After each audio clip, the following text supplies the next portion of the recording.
আসসালামু আলাইকুম ওয়া রাহমাতুল্লাহ।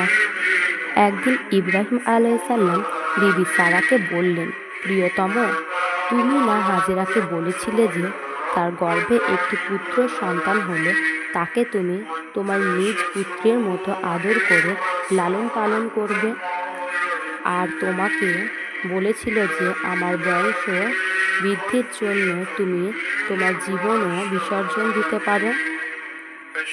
তোমার সেই প্রতিজ্ঞা আজ কোথায়? তুমি আজ এতটা বিঘ্ন কেন? বলো, তোমার জন্য আমি কি করতে পারি? বিবি সারা বললেন, আমার প্রতি যদি আপনার দয়া থাকে তাহলে ইসমাইলকে সহ হাজেরাকে তৃণলতা পনিয়লহীন নির্জন মরুপ্রান্তরে নিবাসিত করুন। বিবি সারা যে এই ধরনের একটা দাবি করে বসবেন ইব্রাহিম আলাইসাল্লাম তা কল্পনাও করতে পারেননি। হঠাৎ তিনি থমকে গেলেন। কিছুক্ষণ পরে তিনি বললেন, কেন সারা? আমার এবং হাজেরার অমত সত্ত্বেও তুমি না আমাকে মৃত্যুযুক্ত তত্ত্ব দিয়ে আমাকে বিবাহ বন্ধনে বাধ্য করলে? বিবি সারা বললেন, ওই সব বাদ দিন, আমি যা বলছি তাই করুন। ইব্রাহিম আলাইসাল্লাম চিন্তিত হয়ে পড়লেন। এমন সময় জিবরাইল আলাইসাল্লাম আল্লাহ পাকের বাণী নিয়ে আসলেন। হে ইব্রাহিম, তুমি চিন্তা করো না, সারা যা বলছে তুমি তাই করো। ইহা শুনে ইব্রাহিম আলাইসাল্লাম ভোরে উঠে এক কাঁদি খুরমা আর এক মশক পানি নিয়ে উটের পিঠে উঠিয়ে বিবি হাজেরাকে বলেন, হাজেরা, ইসমাইলকে কোলে নিয়ে উটের পিঠে আরোহণ করো। তখন ইসমাইল আলাইসাল্লাম 6 মাসের শিশু। হাজেরা শিশুপুত্র ইসমাইলকে নিয়ে উটের পিঠে আরোহণ করলেন। উট চলতে লাগলো। হাজেরা পিছনে নিজ গৃহের দিকে তাকিয়ে অশ্রুধারা প্রবাহিত করলেন। তার মনে চিন্তা, সংসার ছেড়ে কোনো অজানা গন্তব্যে পানে স্বামী তাকে নিয়ে যাচ্ছেন। কয়েকদিন পথ চলার পর তারা নির্জন মরুর ময়দানে এসে পৌঁছালেন। সেখানে গাছপালা নেই, শুধু সূর্যের তাপ আর বালু, লতা পাতা নেই, পানি নেই। একটু দূরে আছে সাফা মারওয়ার পাহাড়।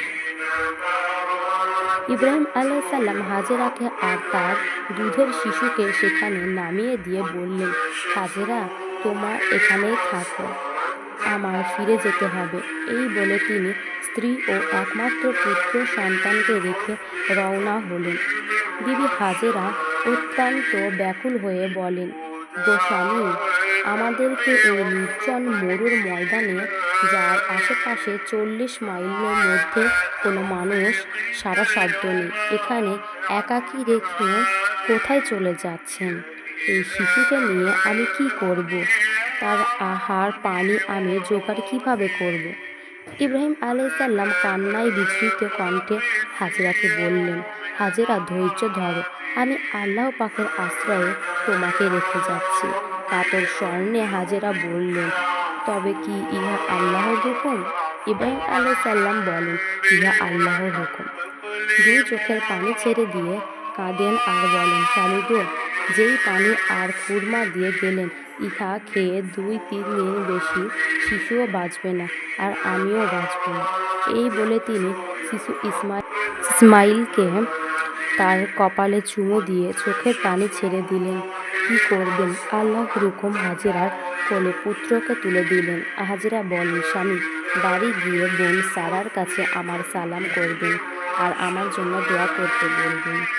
আমার ব্যাপারে তিনি কোনো দোষী নয়। দুনিয়াতে যা কিছু ঘটে আল্লাহর হুকুমেই ঘটে। ইব্রাহিম আলাইসাল্লাম হাজেরার নিকট থেকে অশ্রুছিন্ন নয়নে বিদায় নিয়ে বাড়ির দিকে রওনা হলেন। পথের মধ্যে আবহাওয়া নামক স্থানে উটের পিঠ হতে নেমে আল্লাহ পাকের দরবারে মোনাজাত করে কাঁদতে লাগলেন, হে প্রভু দয়াময়, আমি তোমার কলিজার টুকরা পুত্র ইব্রাহিম ইসমাইলকে আর প্রিয়তমা হাজেরাকে তোমার হেফাজতে রেখে গেলাম।